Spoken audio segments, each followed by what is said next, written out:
ቤተሰብ ሰላም ጤና ይስጥልን እንደምን አላችሁ የዚህ ቻናል ቤተሰቦች ታህሳስ 13 2018 የዛሬው አንደኛውና ዋናው የመጣሁበት መንገድ ምንድነው ካላችሁኝ ለደቡብ ወሎ ለሐይቅና ለወረባቦ ለቢስቴማ ማህበረሰብ ምስጋና ለማቅረብ ነው።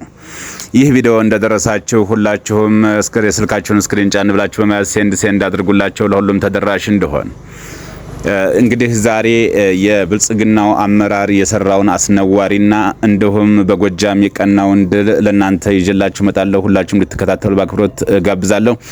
ሌላው የዚህ ሚዲያ ቤተሰቦች አሁንም ደቡብ ወሎ፣ ሰሜን ወሎ ማለት ብቻ ሳይሆን ሁሉም አራቱም የአማራ ቀጠና ሸዋ፣ ጎንደር፣ ጎጃም፣ ወሎ ሁላችሁም ማለት ነው ለተለያዩ መረጃዎች ያስፈልጋል ተብሎ አምባሰል ሚዲያ ከፕሮፋይል ስር ላይ የዩቲዩብ ቻናል ከፍቶ መረጃዎችን ትኩስ መረጃዎችን ለማድረስ እሱን ሚዲያ እንዳማራጭ ስለከፈትኩኝ ከታች ከፕሮፋይል ስር ላይ አምባሰል ሚዲያ የሚል የዩቲዩብ ቻናል አለ፣ የቴሌግራም ቻናል አለ።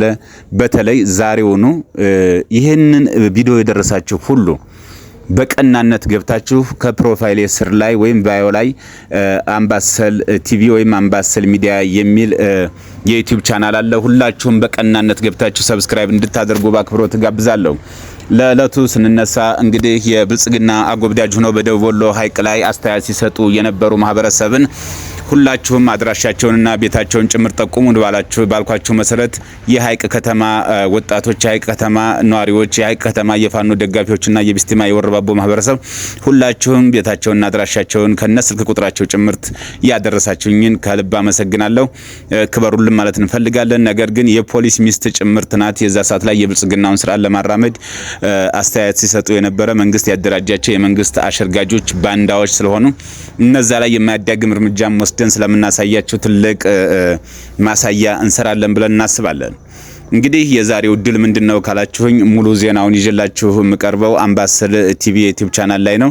ከፕሮፋይል ስር ላይ ወርዳችሁንም ሰብስክራይብ እንድታደርጉ በዛ መረጃው እንድትከታተሉ ጋብዛለሁ። ለዛ ግን ድረስ ፋሽስቱ የብልጽግና አገዛዝ ወታደሮች በደቡብ ወሎ ዞን ወግዲ ወረዳ ልዩ ስሙ ለሚበር የተባለ ቦታ ላይ የ8 ዓመት ህፃን ደፍረው በአሰቃቂ ሁኔታ መግደላቸውን ለናንተ በአሰቃቂ ሁኔታ ወይም ደግሞ መስማት እስከሚዘገንን ድረስ ላደርሳችሁ ፈልጋለሁ።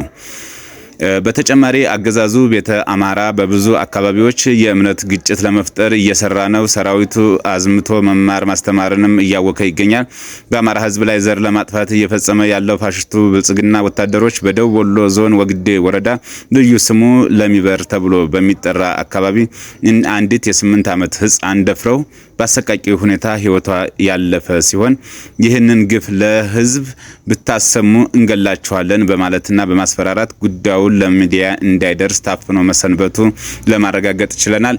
ይህንን ደግሞ የብልጽግናው ሰራዊት የብልጽግናው አረመኔ አገዛዝ የአብይ አህመድ ክራንች ወንበር ጠባቂ ሆኖ ሰራዊት አያደርግም ብላችሁ ለምትከራከሩ አሁን ጠራውት አካባቢ ላይ ደውላችሁ ማረጋገጥ ትችላላችሁ፣ ከዛው ከማህበረሰቡ ማለት ነው።